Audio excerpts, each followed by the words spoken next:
Bienvenue dans ce nouvel épisode de podcast dans lequel Andy et moi avons l'honneur et le plaisir d'interviewer Jonathan Papia, qui est basé aux États-Unis et qui va nous rejoindre ici au Portugal fin mai à l'occasion de l'immersion que nous organisons du 21 au 29 mai au contact des plantes médecines. Et Jonathan viendra avec sa médecine à lui, le Kambo, dans lequel il est spécialisé.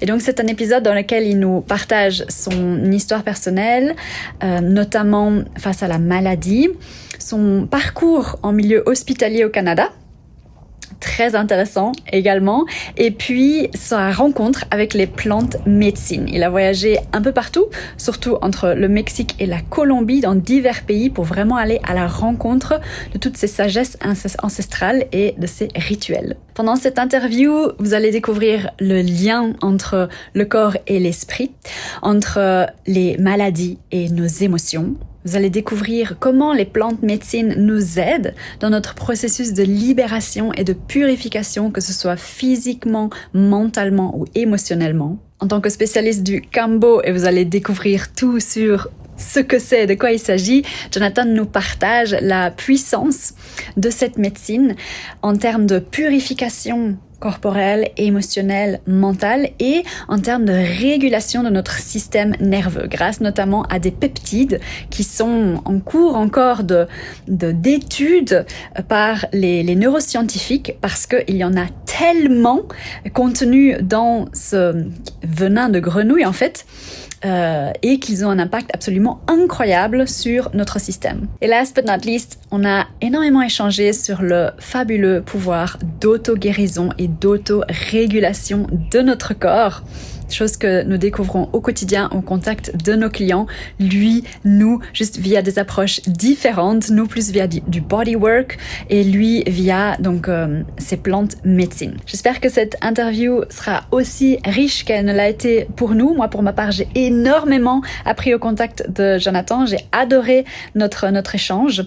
Et si c'est le cas, je vous invite à nous laisser un like, à mettre une jolie note, un commentaire, laisser une review ici de ce podcast sur la chaîne YouTube, peu importe où vous vous trouvez. Ça aide énormément ces contenus qui sont offerts à avoir plus de visibilité, à être plus partagé, plus vu, plus accessible. Ça prend littéralement 5 secondes et pour nous, ça change énormément. Je vous embrasse bien fort et je souhaite beaucoup de plaisir et une très très belle découverte. Hello and welcome on this podcast. Today, we got the privilege to host and to welcome a very, very dear friend who's in the United States right now, Jonathan, and who's a medicine man. Some people call him shaman. Well, he's a great, great guy, and he works with many ancestral medicine, especially with a Kambo and different practice, and he's going to be with us tonight to share about his journey with the ancestral rituals and plant medicine and ancestral medicine, and to share about his knowledge, but also about his history and his journey. Because we will have the pleasure of welcoming him here in Portugal, end of May. So from 21st to 29th, we are hosting a ancestral medicine retreat here in Portugal, and he will be part of the team. So we're very excited to have you here with us tonight and to meet you in person and to be able to hug you in May. I'm super excited. Thank you for being here with us and for sharing your wisdom. Thank you so much, Andy and Anna, for the beautiful introduction, and again for the privilege and honor to be here and to share with you two, and as well as your community and anybody listening across the world. I'm really looking forward to sharing a little bit about what I do and the reason why I do it, my story of how I ended up here. And Andy, there's a thing about the shaman quotes and the title that, shamans always say that you don't call yourself a shaman, other people call you a shaman. And many people have referred to me as that, but I feel like that title is so highly regarded for a special group of individuals on this planet, like the Taitas and the people I've had the honor of sitting with. I'm going to use the term guide. I think that for me, that's what I feel like I do, is I help guide people, you know? And that's what I think a lot of us do. Shamans, I mean, I definitely use some shamanic medicine and some shamanic techniques, but shamans really are these people that can bridge through the different, you know, realms and dimensions and journey to the spirit world and help people bring back their, you know, parts of their soul and do all kinds of things. And so I know how to do some of that stuff, but I don't know if I call myself a shaman, but that's just to set the stage that I am a guide first and foremost. Yeah, I So knew thank you it. for that. And I know that you're not calling yourself a shaman, but like I know that some people call you like that. So and yeah, and I think it's pretty interesting. But yeah, well, most of the time, and I think the shamans are not really saying that they are shamans. So the real shaman, see what I mean? Like they're not saying that they're shaman. So we're totally agree and fine with that.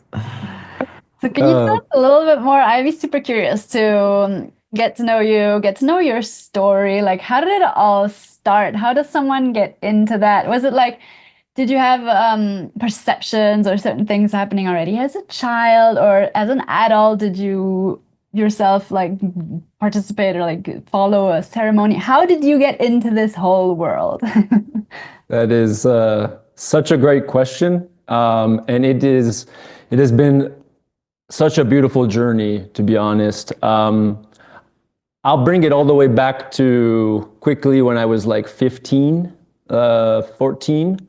I had my first mushroom experience, which back then was more like something recreational and not really ceremonial and not really done with a lot of intention, but it still had a really strong impact on me. You know, my consciousness was altered, and I remember being at home in my bathroom, and I was like, "Oh my God, like what is happening to me?" You know, my vision was changing. I was seeing things for the first time that I had never seen or experienced. And I remember that being a very significant moment because I always felt like there was more to the story of what we are doing here on Earth, what it means to be a human, you know, access to more than what we have been told or led to believe. And so that happened to me at a very young age. And I've always been very curious child. I was always curious. I would always ask questions. I would always want to know, like, the deeper questions of life. I'm a Scorpio. I had a lot of fear around death when I was younger, and you know, concepts that most kids don't really think or talk about. And I remember that my answers were always very simple because my parents, I don't think, really knew how to talk to me about some of these concepts at such a young age. But anyways, so I've always been a very curious child, curious person. I went into the healthcare, you know, profession. That is where really my journey started. And I was working as a physical therapist assistant at a hospital in Canada. I went to school near Toronto, and I did some studies. And I ended up working at an acute care hospital. And in that hospital is where I started to see so much suffering, so many people who had a lot of health conditions. And, you know, I feel like everybody in the hospital is really trying to do their best. We were all like, okay, this is the model. This is what we do. People come in here. We give them medications. We do surgery on them. You know, I worked with a lot of people after like hip and knee replacements and a lot of physical things that were happening to their body. But I also worked on many different floors in the hospital. So I got to interact with people who had cancer, people who are, you know, at their very last moments of life and had very deep experiences. And I was always connecting with people, was always trying to make them feel better and to really give them life again, because so many of these people were, yes, in very low states of being. And so I was working in this environment for years, maybe 4 or 5. And in 2018, I had a very, very impactful year. I had an injury to my shoulder, and I actually needed to become a patient and go through a rehabilitation process. I needed 2 surgeries on my arm, like 8 months of rehabilitation. And in that process, I started to learn a lot about how to be a patient and go through my own healing process. And that was a struggle for me, for sure. I think it was one of the first times I kind of felt depressed. And again, I used plant medicine during that rehabilitation. I did mushroom journeys on my own and held space for myself. And what was fascinating was during those mushroom journeys, my arm, which I could not really move very well, I would start to be able to move it again. It was like my neurons and my nervous system were waking up, and I was able to move my arm, and I was like, oh my God, this is fascinating.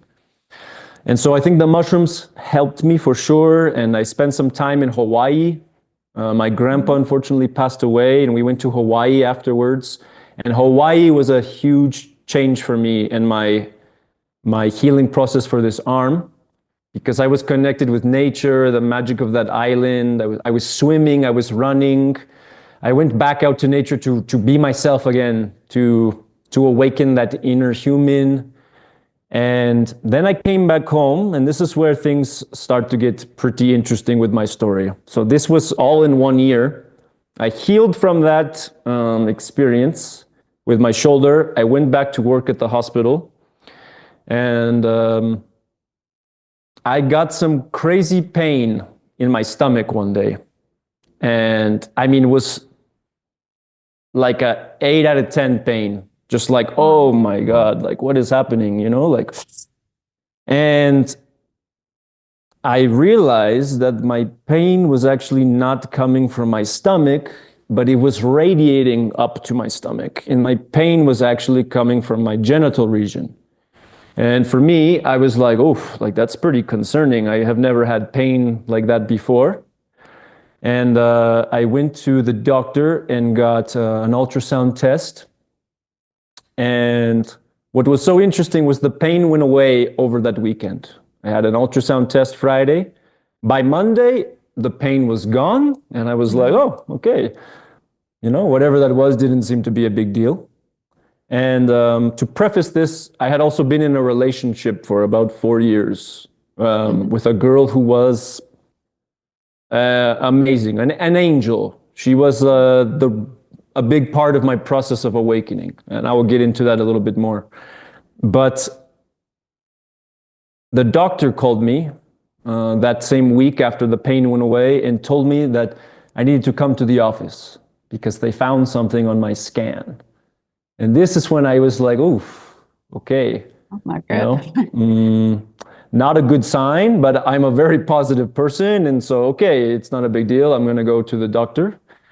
And I go to the doctor's office, and he happens to be a family friend that knew my dad when they were younger. And so I have a good relationship with this man, but I had not seen him in many years because I was, healthy from my point of view, which was really just the physical body. I was healthy in my physical, but not in some of the other layers of what we have as, human beings. So he tells me, well, we found something on your test. And I was like, oh, okay, well, what is it? And he said, you have like a little mass, a little mass on one of your testicles. And I said, okay, well, what could that be? And he looks me straight in the eyes and says, could be cancer.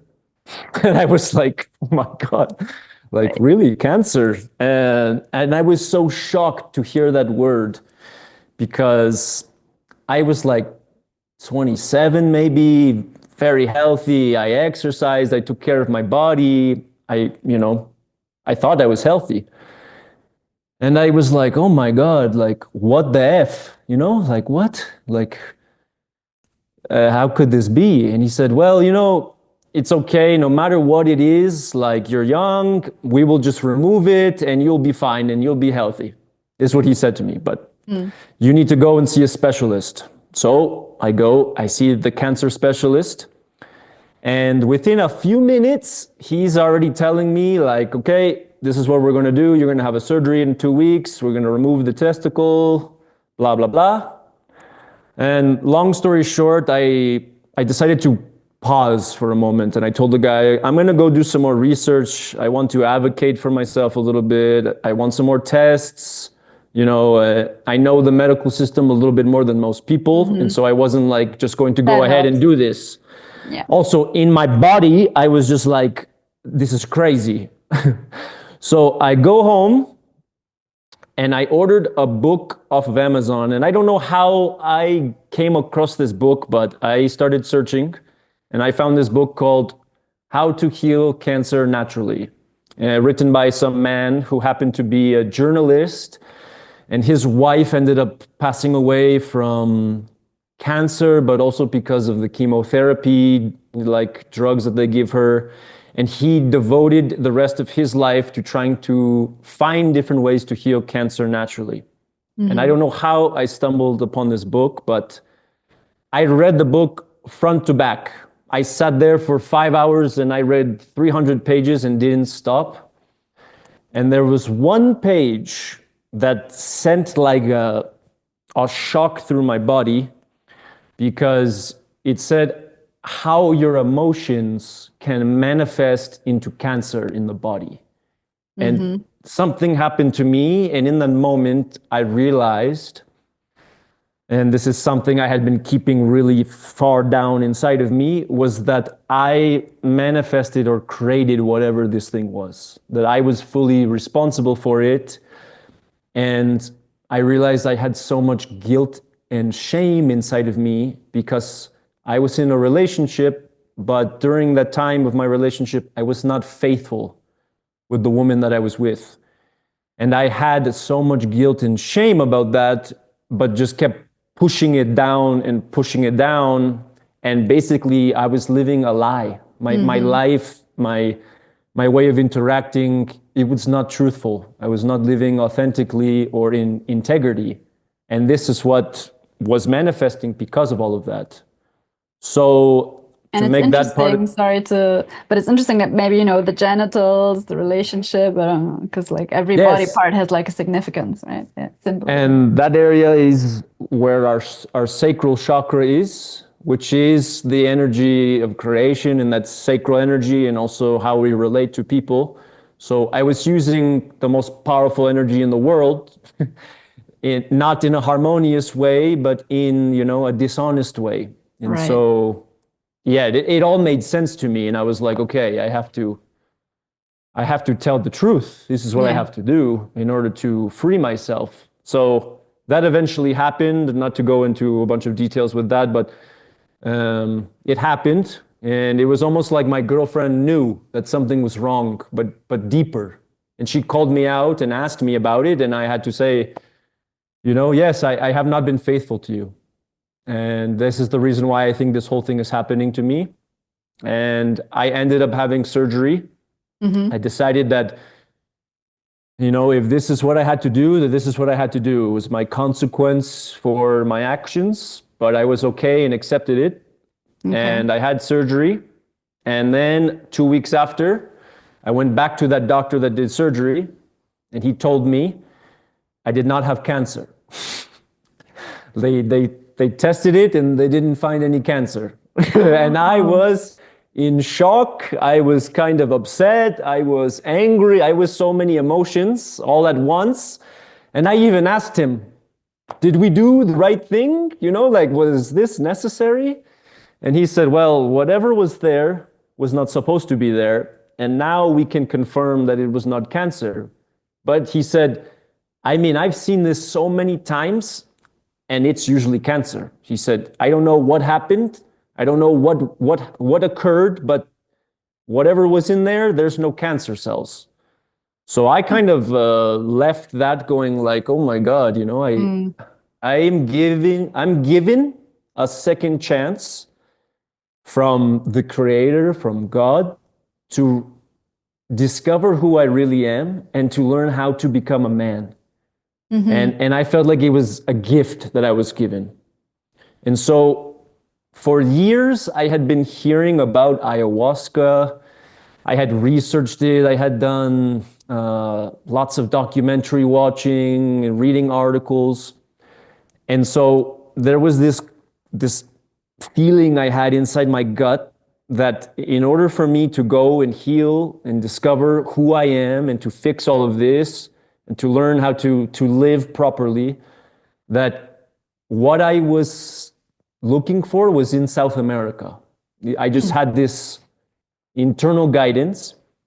So I went to my manager at the hospital after all of this stuff had happened. So this was one crazy year I had, and she knew all about it. And I sat down with her and had a meeting, and I asked her if I could take the year off of work to go and find who I was and to take some time for myself. And she looked at me and she said, you know, I wish that when I was your age, I went and traveled the world. I wish that I went and did that stuff. So I will give you the year off of work. No, that's cool. Which was, yeah, such a gift. Yeah. And so I started my journey in 2019 in January. I started that journey in Mexico.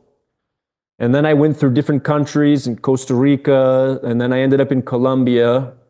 And Colombia was a very significant place for me because that is where I think I started to really awaken and have these interactions with these plants and these people that I was looking for. But in every country for that whole year that I went to, I tried to find the way that people used medicine naturally, the things that were available, like whatever the old ancient traditions were, whatever was still left of the culture, I tried to experience that. So, you know, in Mexico, I did the Temazcal ceremony. In Costa Rica, I found a lot more newer modalities in Costa Rica, like sound healing and yoga and meditation, Kundalini yoga, and the power of, you know, water and nature, the sun, organic food. And then in Colombia is where I had my first experience with ayahuasca, and also my first experience with Kambo.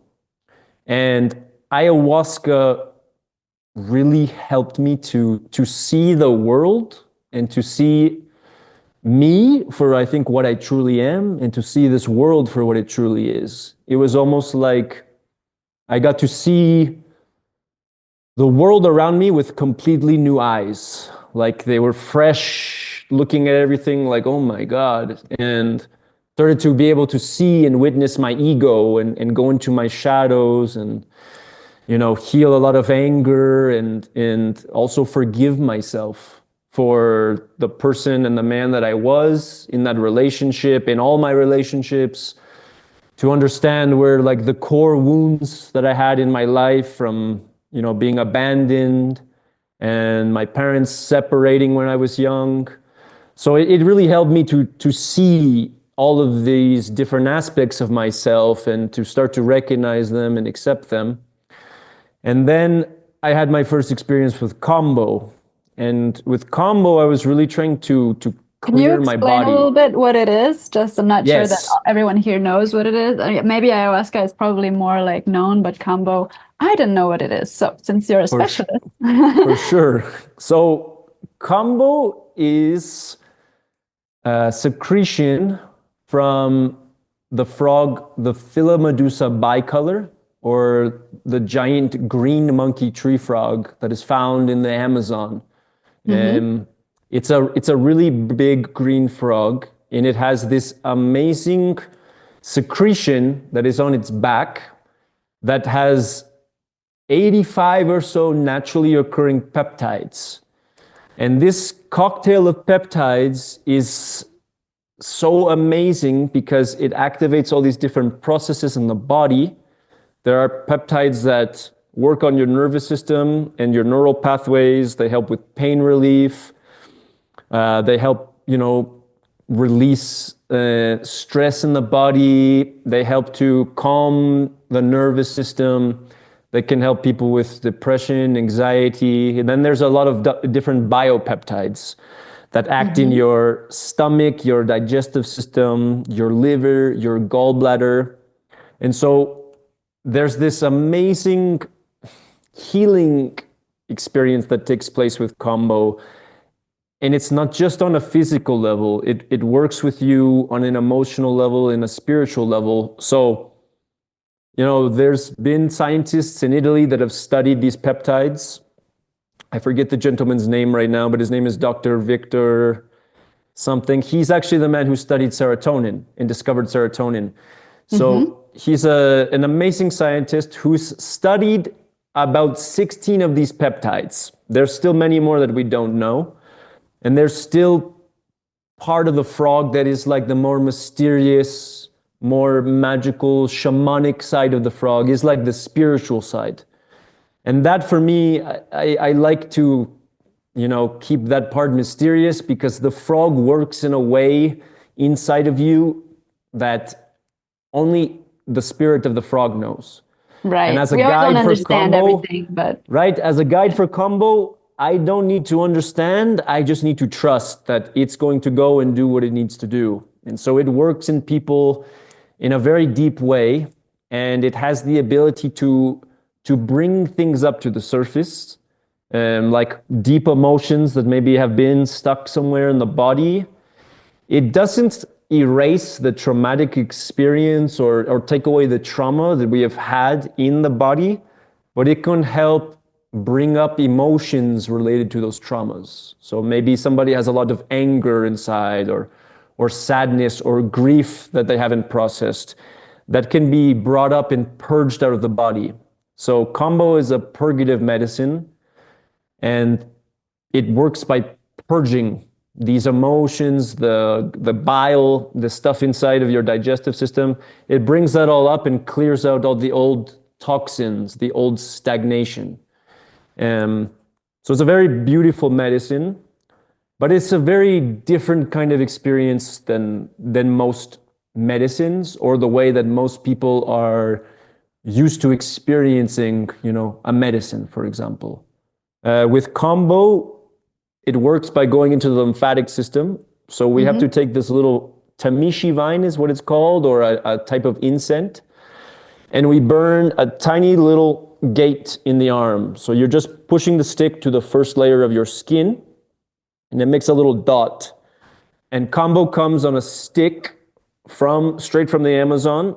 They put it on a stick and it dries. It's reactivated with water, and you make it into little tiny balls, and then it's applied to the skin. Before it's applied to the skin, you have to drink a certain amount of water. The water helps to like fill you up, but also to help bring out the toxins and to bring up the purge.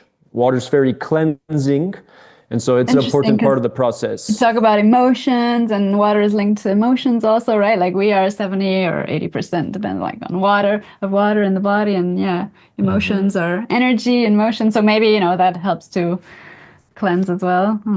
Where did you do it? Like you did it somewhere here, right? But you can't see it anymore. I had many. How many times did you do like various Kambo ceremonies? I did many times, but the people I did with, they were asking me where I want to put them. So I put on my shoulders, I put on my chest, and basically it was really interesting, because I was doing rapé before, like a bit before, and I was just connected with the rapé and ask him to lead me where I would need the dots. And I remember the very last ceremony I did in Amazonia. It was like 3 days in a row, and the first day I had 6 dots. Then the second day I had 8 dots, and it was like everything was super easy for me. Like I was purging, but it was easy. So I was thinking, I had that feeling that morning that, today I think 11 would be good. And then I just meditate a bit before. I had this rapé ceremony before the combo, and then it was so clear. I had 9. And I was like, okay, if it's 9, it's 9. And I had the harder combo ceremony Hardest, ever. yeah. And I was like, okay, now I know why I was connected to 9, because I would have died if I would did 11. It was like so intense. Like I was like, oh God, thank you for just accepted 9 dots. It was just perfect. Yeah. Beautiful. Thank you for sharing that, Andy. And yeah, it's really interesting because where you place the combo dots or the gates can have a really like amazing effect on the process, because the way I was trained, I can get into a little bit of the training. We learned how to use the meridian points in Chinese medicine, and so in Chinese medicine, different organs relate to different emotions, and also, certain meridian lines might not be as activated, and they might not have qi or life force running through them that much, or some may be weaker. So we can actually put the combo points on the meridian points that you want to stimulate.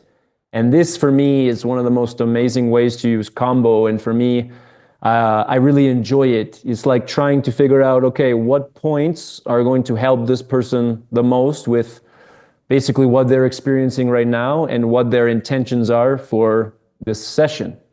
So you were guided to put them in certain places, right? That your body and rapé helped you with. Yeah. And there's probably a reason why. This could have been some certain meridian line here, that the bladder line runs up and down the body, and different lines are running different places. We can also put points on the back, on the chakras. And that's a really amazing session as well. The root chakra, the sacral chakra, the solar plexus, the heart, the throat. You can even put them in the ears, on different meridian points inside the ears, and different reflexology points on the feet. So it's like, Oh, wow. there's so many ways to use combo by understanding Chinese medicine and also understanding the body. So right now we are like merging the traditional use of combo and how it was used in the Amazon, and also with now more modern ways of like understanding, the human body and how to combine them to have more powerful experiences. Which for me it's amazing, and it's a more holistic approach, because you're using medicine in different ways by understanding that there's more going on in the body than just this physical body. Like we're tapping into energy lines, into chakras. But yes, so from that experience I had in Colombia, from that moment when I first experienced combo, I knew that it was something I wanted to share with people in the future, because I really felt its power. I felt its presence and its ability to clear things and to help heal you at like a cellular level. And it was different than a lot of other medicines I had experienced. So, that was like 2018. And fast forward now, we're in the pandemic. I came back home to Canada. I started to work back in the hospital. The pandemic happened, which, was such a crazy event across the whole globe. But eventually I ended up quitting my job at the hospital, because our values did not align anymore. And I decided to go off on my own and go travel more to Costa Rica. And I ended up in Costa Rica, and I was trying to see if I could practice my bodywork skills. I trained in some structural integration and also Thai massage. And it was okay. But I also at that moment felt an urge inside of me that I needed to go learn how to do combo. I don't know what was calling me, but something said, this is your time to go learn. So I was living in Costa Rica. I went on my laptop, searched up combo training, and the first thing on Google that popped up was this association called the IAKP, the International Association of Kambo Practitioners, and they happened to have a training in Mexico, like 1 month away from when I was searching. And I was like, okay, that's it. Perfect. I'm going to go do this training, and we'll see what happens. So I went down to Mexico, and with like 9 other strangers, we were all put together in this beautiful villa on like a lake. So we were, the back of the house was on this beautiful lake called Lake Chapala in Mexico. And we trained there for 2 weeks together. And what was really special about this program, and why I really felt like this was the way I needed to learn, was that they focused so much on, number one, safety, which for Kambo is like the top priority. But also they have a co-op with the Métis tribe in the Amazon. And so we have to pay a membership, and that membership fee every year goes to the tribe and supports them in the collection of this medicine, but in a way that is in harmony with the frogs, and also maintains the environment, the jungle where they live. And for me, access to the medicine and to make sure that it was ethically harvested and I knew where it was coming from was the second most important thing. And Right. Wow. Because we're all that for like, me- yeah, connect to nature. But then if we strip nature from its resources to like connect ourselves to nature, it's again like so absurd, like another absurdity of the human being, I guess. 100%. And unfortunately, this is happening in a very large number of places in the world right now, with the whole plant medicine, like, tourism all across the Amazon and in different places, that we are exploiting not only the frog, but these natural resources because people want medicine. And so for me, it was like, okay, I want to make sure that I'm doing this in an ethical way. And so access to these tribes and to their medicine is probably the way that I can do this. So I'm really glad that I went with them as my training course. And they really do an amazing job of teaching you not only the medicine, but the important contraindications, substance interactions, water guidelines. There's a lot to be respected about Kambo.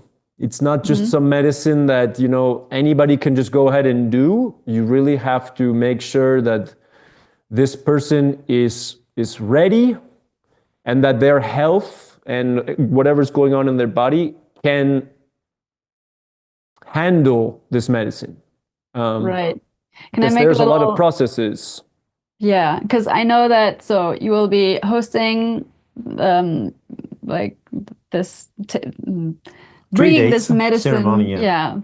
during 3 days of ceremony here to Portugal when we will meet for our retreat in May. And I know that within because it's going to be a 15-week program with a preparation, and then we have the retreat, and then there will be 10 weeks of integration. And you, as part of the preparation, are having interviews with every single one of the participants. So I guess, this is very much linked to what you're saying now, the whole safety, like the protocol, getting to know people and their respective bodies and everything. So, Exactly.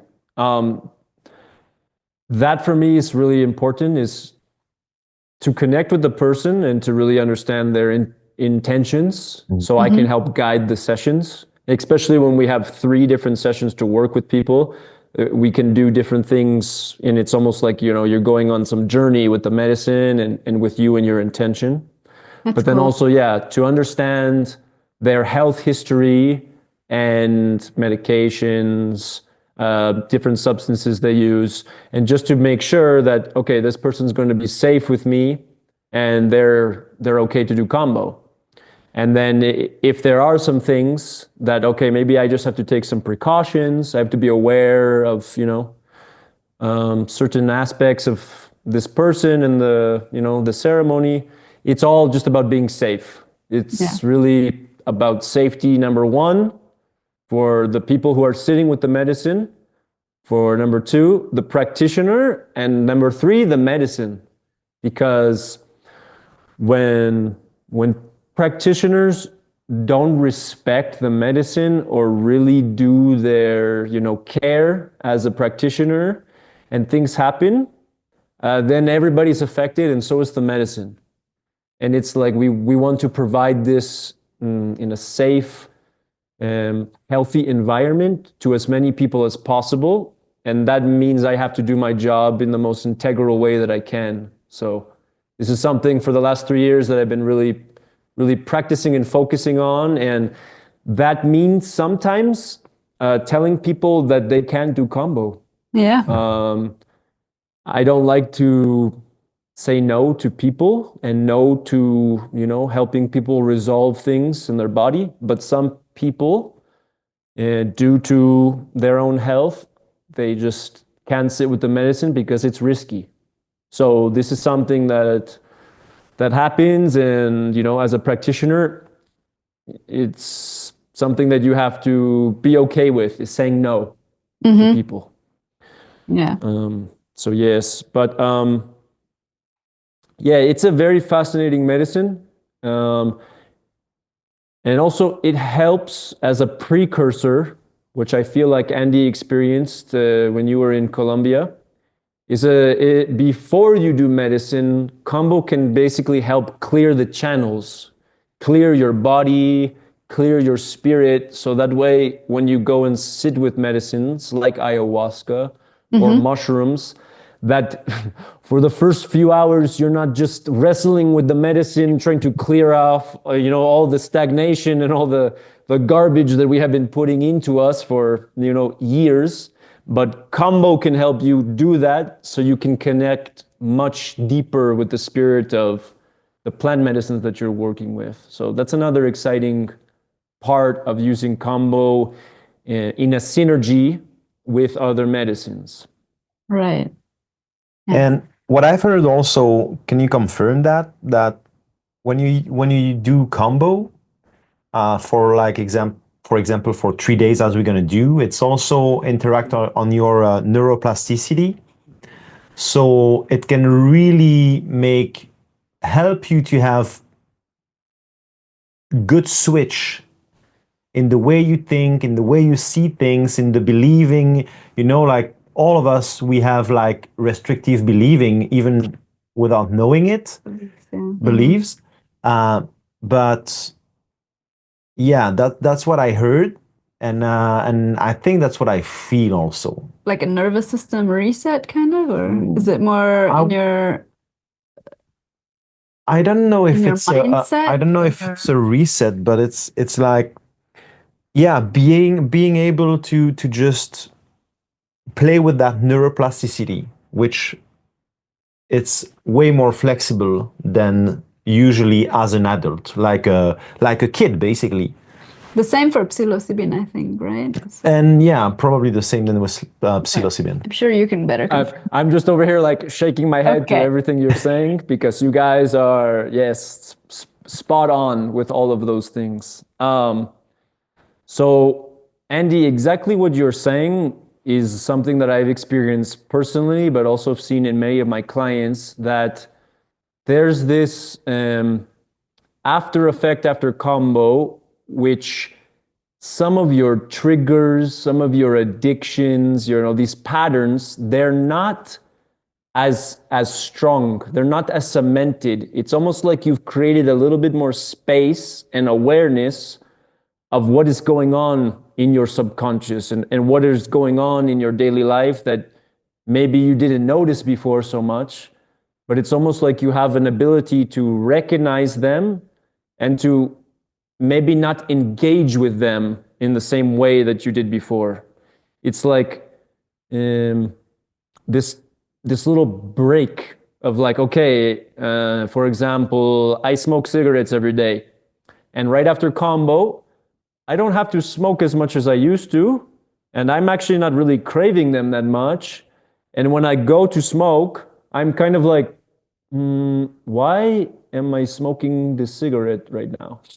You're like, this also doesn't really taste that good. It tastes a little bit different. So there's something that happens with these neuropeptides that definitely they access something in the brain and they definitely change neural patterns.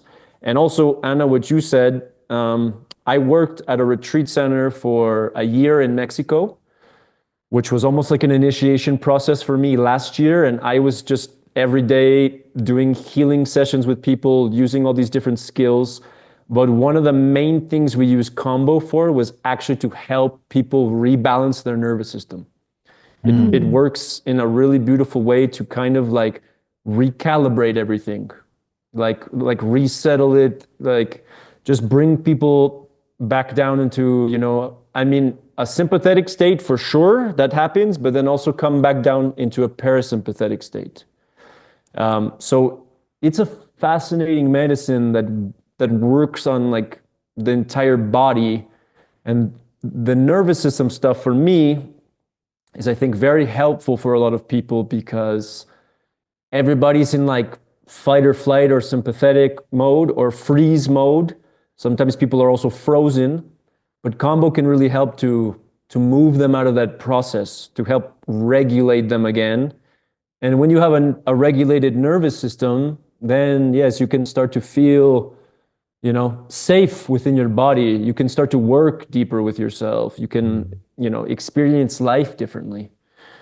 And psilocybin also has a huge neuroplasticity effect and regenerative effect to help regenerate neural pathways and create new ones. I also feel like ayahuasca has that same kind of effect, right? You can really help change patterns and also understand and see the beliefs, like really recognize what they are. So lots of benefits from the neurological standpoint, and again, the physical side of things. It really makes your body more resilient. And it is the strongest natural immune booster that exists in nature. So, oh, wow. So Kambo, out of all the different things that we have available to us, it stimulates the nervous system naturally because these peptides are naturally occurring. Stronger than anything else that is in nature, which is fascinating. And what is also very interesting, I think, it's compared to psilocybin, ayahuasca, it's way shorter, the experience. That's a really good point. From like start of putting the medicine on you to finish, it's around 30 minutes. And some processes go a little bit longer. Everybody's different, of course, and how you sit with the medicine is different. But it really is a short process. And I always tell people that, okay, yes, it can be maybe a little bit uncomfortable. You might feel things, you feel flushing and heat, sensations that go down your spine, pressure maybe in your head, things in your throat. These are all completely normal. These are the peptides working in your body because the peptides act as like little signals to turn things on and turn things off, different processes in the body. So you'll experience this like wave of everything moving through you. And yeah, you can feel some pain in your stomach. And there's like this effect like this almost like twisting, ringing effect in the liver and gallbladder to help to release the bile that has been used in the gallbladder. And bile is what helps to break down fat and toxins. And so that's released into your stomach, and then you purge that out. But because of that process, you might feel some discomfort. But the thing is, yeah, it's 30 minutes. Mm-hmm. So most people handle it without any problem, without any issue. And it's like, oh, I'm done now. Wow. Like what a sense of accomplishment. Yeah. What a relief. Like when you're finished, you really feel like, oh, I just did a lot of work. And I mean, sometimes it could be a very emotional process for people too. A lot of emotions can come up and they can release that. And, shed a lot of tears or shake and tremble. The nervous system can start to shake and release things. So that's another thing that people are always, especially around Kambo, they have their own expectations that they need to purge, right? It's like, oh, I need to purge. I'm supposed to vomit. But the body has so many different ways of purging. It's not so you just don't necessarily vomit, actually? exactly. It's Okay. not just puking into the bucket, which Right. is how majority of people purge. But you can yawn, you can shake, you can tremble, you can cry, you can go to the bathroom and it can go out the other side. So there's all these different forms of your body purging. So I always tell people, don't get into the mind and think like, oh my God, I have to puke. Yeah. Just surrender to the experience and let the medicine work and just allow what's happening to happen and just Exactly. become the observer. And also another really amazing thing that it does is it helps you get into your body because there's nowhere else to go. You're in the body and you're feeling these processes happening and you feel the heat. And for a lot of people, they are not very in their body. They are not embodied. They are not connected to what's going on and what's happening. And it's almost like Kambo is taking all your awareness and putting it inside of you so you can feel maybe for the first time like, oh my God, I feel my back and I feel this thing in my kidney and because from my experience, pain is really like a messenger. It's sending your body a signal that something's here, something's going on, and to look at it, to understand it. But in the traditional allopathic model, we take pills to stop the pain, to stop the systems, to stop the wisdom that the body has and its way of telling you, hey, something's going on and you should look at what's here. Maybe it's emotional, maybe it's psychosomatic, maybe, uh, physical, but there's something happening and we stop that process. So Kambo has a way of really bringing us back into the body, which I think is, super important, especially in our today, in the world that we live in today, when we are very, like we were talking about earlier, disconnected and distracted. I love this conversation, because I didn't really go into it, but people listening to this, the community that we have here on Harmonia is for sure interested in reconnecting to the body, the nervous system. It's stuff that I've been sharing a lot for this past year, more like 2024. And I focused a lot on somatics. That was like the specialty that I focused on. And now when we work with people, we definitely tell them all the time, obviously we don't work with plant medicine, but in our sessions there will be yawning and Andy does breath work and other types of Releasing. releases. So it's body work basically. And we always say, if you yawn, if you shake, if you tremble, if your hands or any body parts kind of stiffen up, it's okay, just breathe through it. It's all ways of the body communicating and releasing. And it's just fascinating. You talked about all these different ways that the body has and that we sometimes have expectations and our mind wants to, predict everything and know how things are going to go, but that's not the way our body works. And I think the biggest challenge is really to obviously make people feel safe in the space that they are and with the people that they work with and the people that they trust for this type of work to happen. And then to be able to release the mind and also the resistance, and just, surrender. And I think that's where the plants help a lot, because in traditional, I don't know if we talk about, it could be talk therapy, it could be other approaches, the mind is just so very present. And I think it blocks us from a lot of the magic our personal magic, like what our body is able to do. But, and you talked about, traditional allopathic medicine, that plus the mind, it just blocks out so much of the wisdom and of the natural processes. Yeah, it's so true. I feel like the more that we can come back into our body and the more we can allow our body to just do what it's meant to do, it has so much wisdom. Like it's all inside of us, really. And that's also something I would like to share is that a lot of times, and I have done this myself, is that we are searching for something outside of ourselves to heal us, right? We're looking for the pill, the therapy, the technique. And this actually just happened recently in one of my ceremonies that somebody shared. It was the first time that they put so much power externally to them, outside of them, looking for Kambo to really help them. And I just reminded that person, and this is what I want to really share, is that Kambo is actually not the thing that's doing the healing.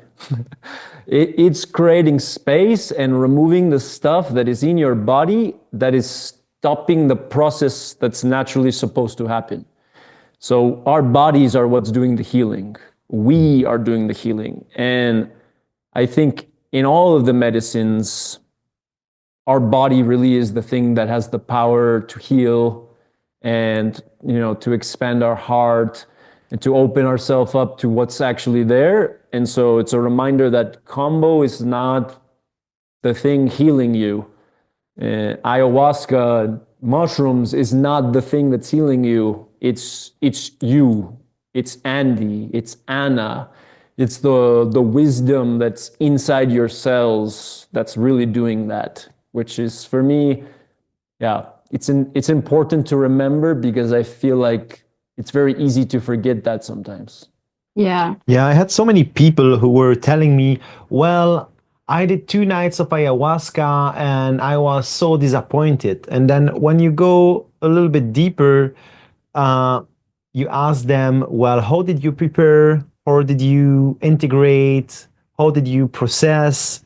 And it's like, well, nothing. So and I guess, that's just my guess, but I think because in our modern society, we are so used, as you were talking from allopathic medicine, to take a pills to remove the headache. So we are trained to think like, okay, well, if I take ayahuasca, if I take mushrooms, or if I take Kambo, it's gonna remove something. But it's not the way it works. Like, I really love the way you shared it because it creates space, it shows different paths inside us that we can use those information to heal ourselves. But most of the people, they are stuck with this idea of give me something instead of I'm gonna do the work and it's gonna help me.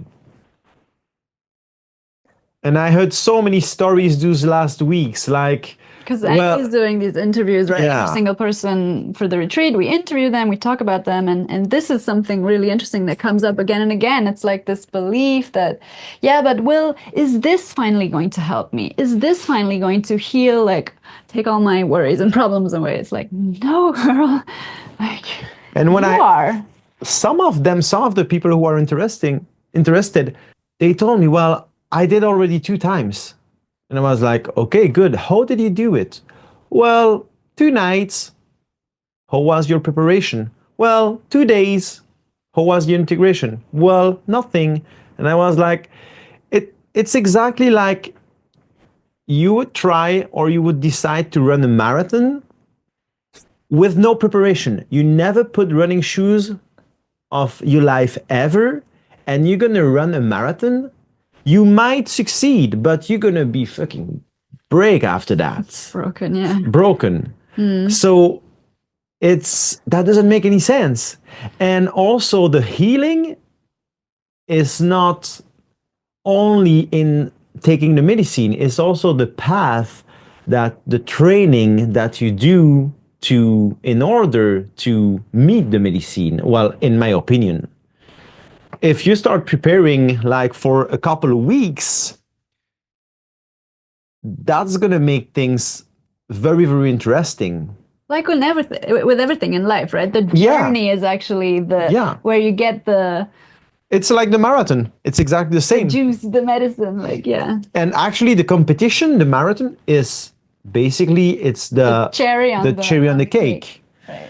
And I got exactly this feeling because most of the people who registered, they send me message.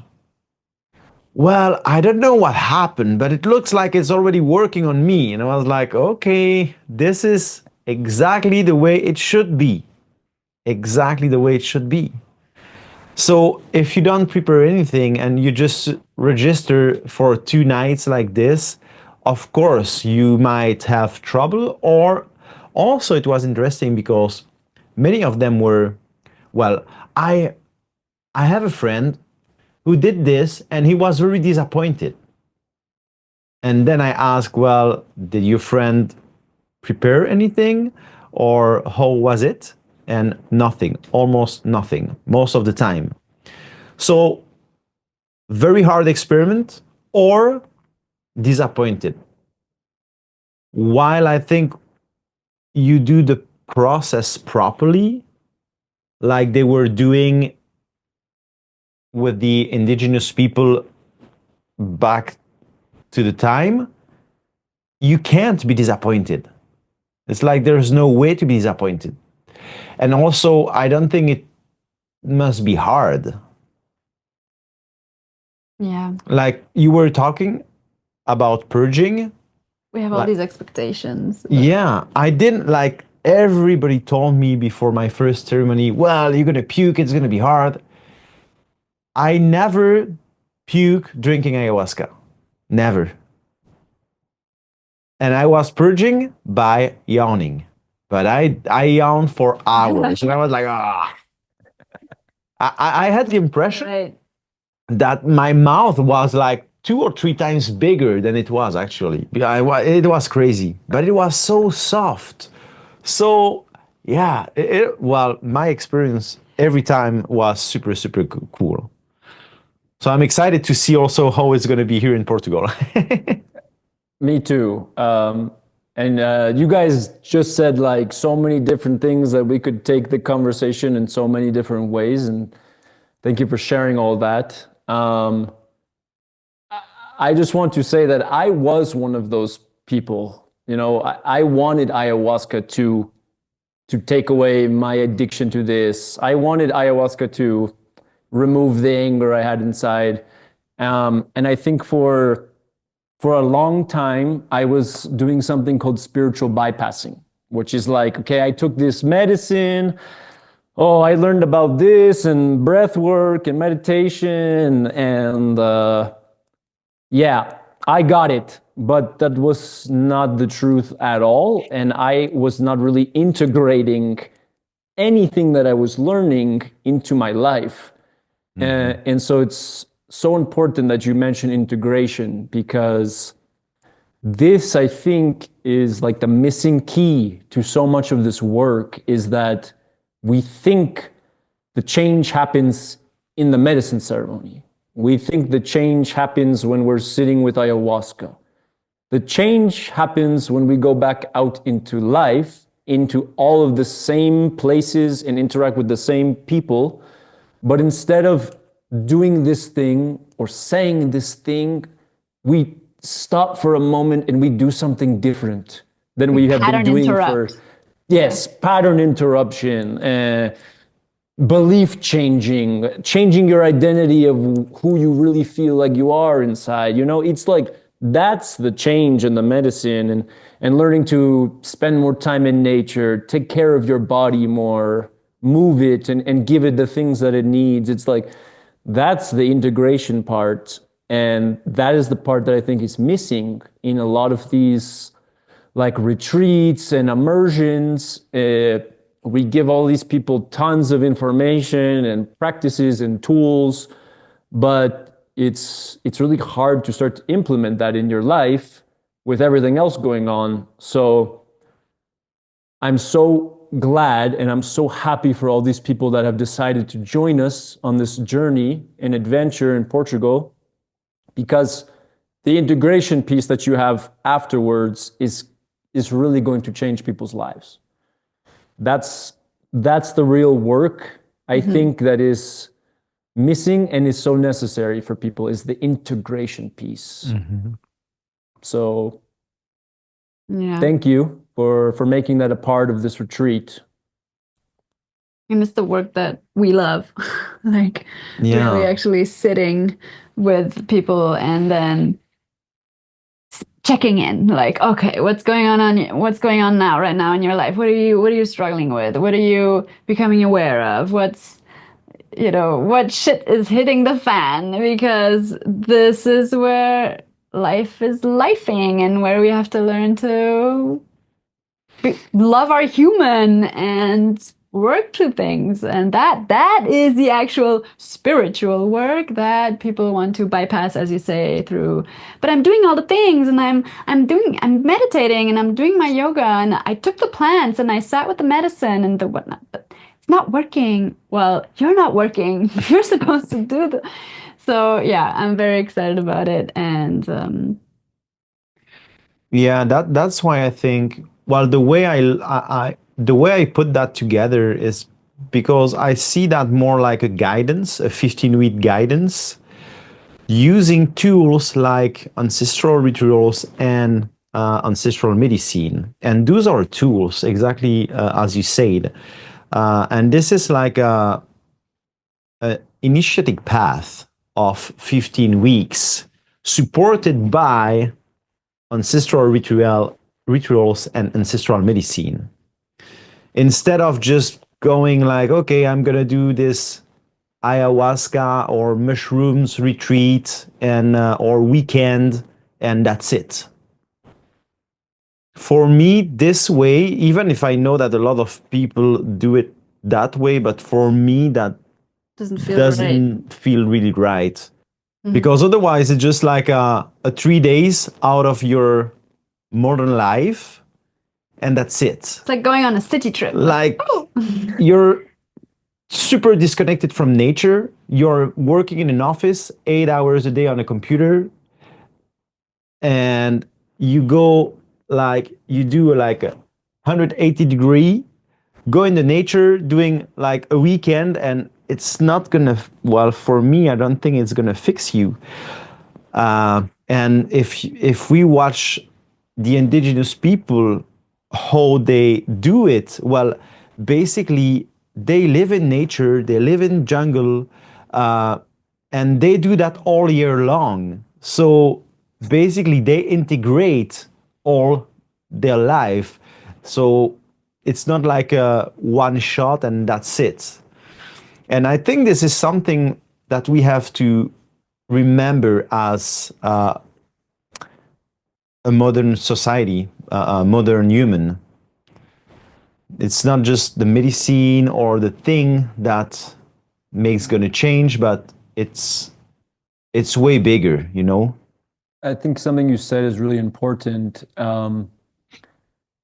It's like we have to learn how to provide a container that honors and uses these plant medicines and Kambo and all this ancestral wisdom, but then also remember that, yeah, we are modern day humans living in a very different world. And how does that all bridge together? How can we bring that all together in harmony and meet people where they're at? Because everybody's got a different lifestyle and different job and environment, and there's a lot of, like you said, disconnection from nature. And so it's like, yeah, in the jungle things are done differently. They do Kambo differently. They do ayahuasca differently. But in the jungle, they are not living in concrete cities. They don't have to go to work every single day. They don't have all the stress. They don't have all the EMF pollution. They don't have like all of the same life style like factors. So it's really, I think, such an interesting time right now in these medicine spaces is like, yes, how can we take all of this wisdom and recognize that, okay, for most of the people, they're not living like that, they're living like this. So how can we take all of that and help them with the way that they're living now in this modern world, right? So that this is really, I think, what we're trying to do. Well, not trying, we are doing it. And we are learning also of how to do this. And in that process, we are also healing and growing and learning, the best ways to approach, helping human beings to remember who they are. Exactly. Yeah, I think this is really about remembering who we are, and we're so much more than a body and paying bills. But that's our reality. So it's like, Yes. okay, let's bridge those two things and try and just make the most out of it and be a happier, healthier, more all around better person. Well, create a new way. Which doesn't necessarily mean completely revolutionizing your life. And I would like to have your take on that, and maybe we'll finish on that. But you take those medicines yourselves, and you're a practitioner, and you have helped probably hundreds, if not thousands, of people throughout your career. And so I think it's one of the fears that people have is like people who've never experienced this, the fear that coming back, they will maybe need to make like super hard choices or completely, leave their husband or wife, move out of wherever they are, like turn their life upside down, and they are not Live ready. in the jungle. Yeah, whatever. Yeah, no, seriously, like. Yeah. Or at least maybe not the jungle, but go live on the countryside. And what have you kind of witnessed for yourself and for the people that you work with and that come to see you? Like, is this true, or is this like a myth? And how do you, work around that? That is such a great question, Anna. I'm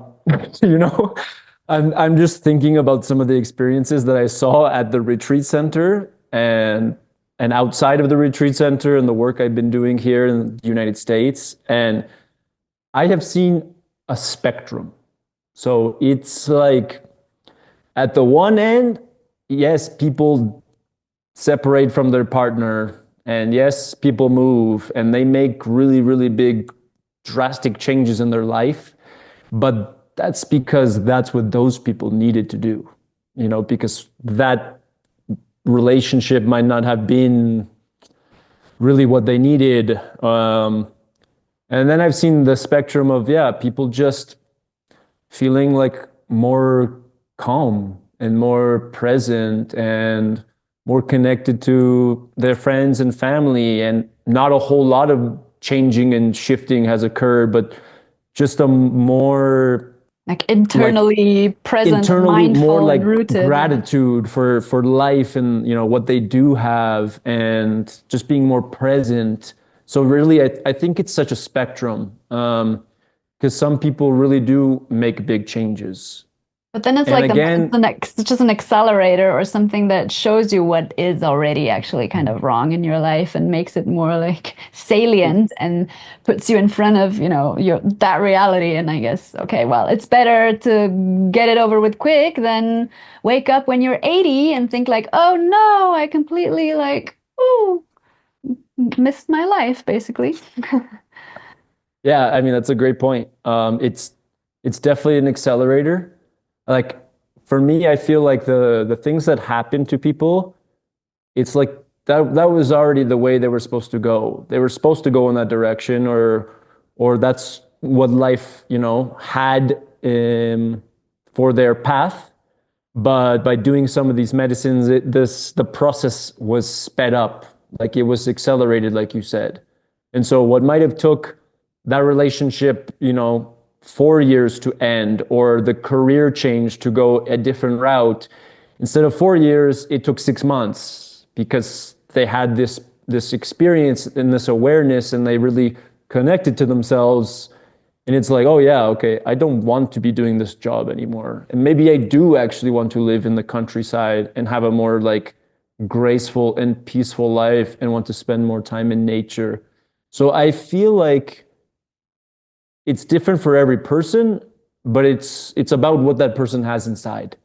And also all the other external things that are going on in their life. You know, some people have a lot of chaos and a lot of, you know, things happening, and sometimes those people make really big drastic changes. And then there are people that, yeah, their lives are a little bit more like stable, and they don't have to make such drastic changes in their life. So I think it all depends on where we are in our journey.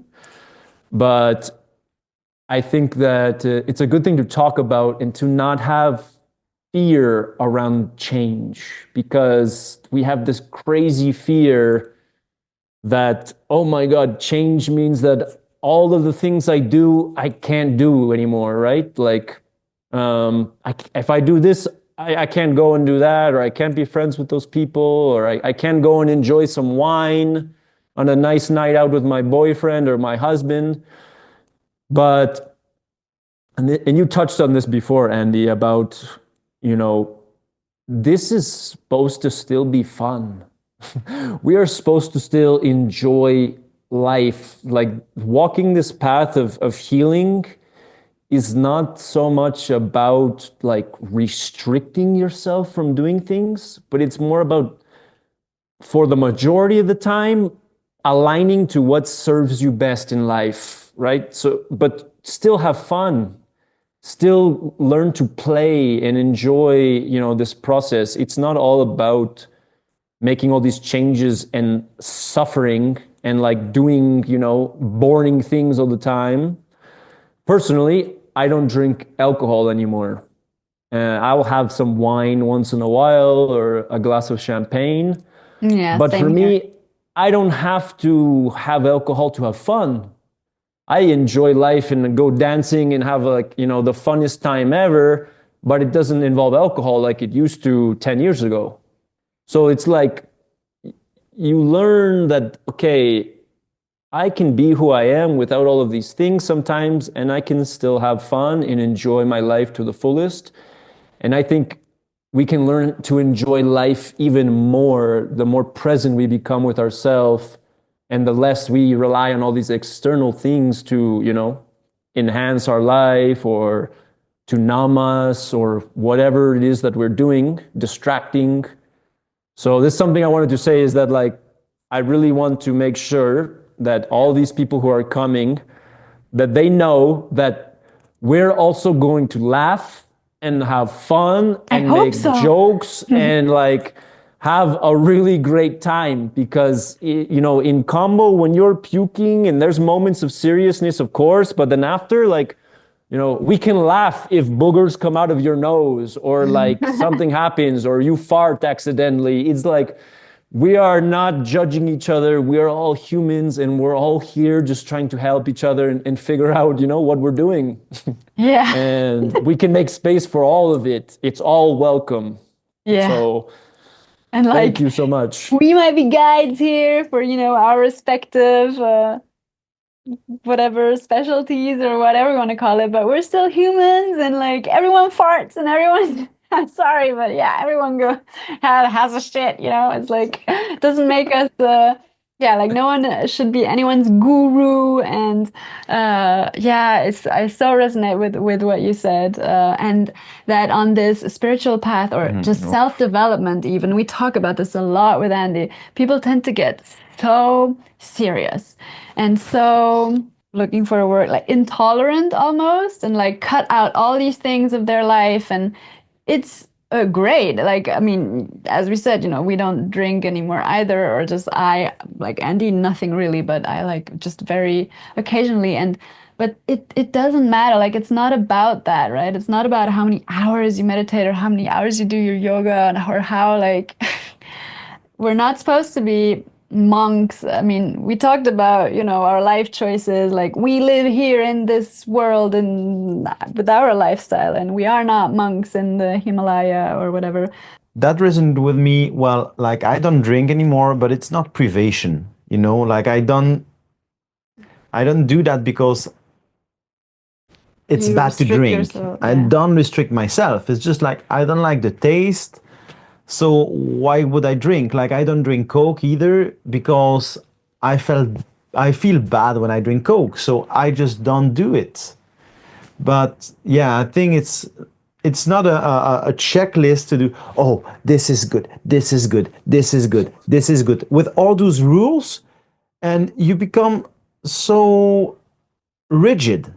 In our human experience, And I which is think about becoming like more of ourselves and experiencing, as you say, more joy, accessing all of our emotions and being able to be okay with that. And instead of putting ourselves in these boxes with so many rules and restrictions. And I think that this is what a lot of people are doing in this path of becoming a better person. But like, I want to say, become a fuller and a more like unleash yourself and get to know yourself, like your true self. And this is where plants, as you so amazingly shared, help us just to see more clearly about who we are and what is our unique path and where we want to go and what is good for us or what lights us up as an individual. And no path is the same for anyone. So like, let's stop trying to follow these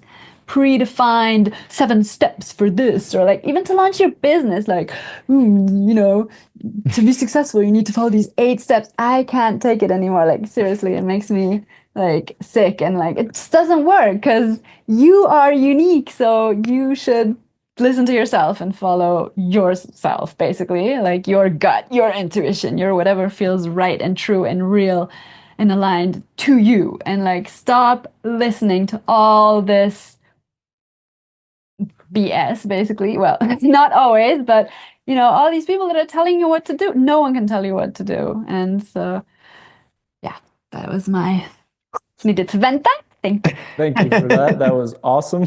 And thank you for this amazing conversation. And you just said something that is so, so important, is that, and I fell victim to this at times, is that we look for somebody else to tell us how to live our life, to form our business, to take care of our health. And it's like, we are the only people who know what really is best for us, because nobody else can know what you're experiencing like you can. Nobody knows what's going on and how you feel and what you're passionate about and what your dreams are. And I think one thing that we're really going to remind all these people who are coming to spend this beautiful time with us and this whole container that we are creating is that you have so much power inside of you, and you need to learn how to access that, like access the intuition that you said, align your heart and your mind so everything can talk to each other, and you can really start to learn like how to guide yourself. Like, there aren't supposed to be gurus and masters and teachers. We should become that for us, which is a process and something that I think is continual, but a life process. It's a life process. And if Exactly, it's not in this Andy. life, it'll be in the next life. We will continue, if you believe in that. But yeah, I believe in that. Thank you. I think this is a Thank you very beautiful much. way to close this session. Thank you so much, Jonathan, for your time and your wisdom and sharing everything. So you guys, really, there are only a few spots left basically for this retreat, for this immersion. So it's a 15-week journey, as you understood now, with the retreat from 21st to 29th of May. So really, like, now is the time to get in touch quickly if you hadn't heard about it yet, and if you feel the pull, speak to Andy and see if it's a good fit. We will be there with a Teta, also from the Amazonian jungle, and 2 other medicine men. So everyone, like Jonathan is coming with his medicine, and all the other medicine men with their specific medicine. So it's going to be amazing. 9 beautiful days, and I'm really looking forward to welcoming all of you and the group. And we hope to see you there. And otherwise, take care of yourself. Thank you very much for listening. If you like this episode, leave us a comment or a little review. It really helps and it means the world to us. It takes like 5 seconds of your time. And yeah, we've been happy to share our time with you here. So take care. Hope to see you soon. And bye. Thank you so Ciao. much.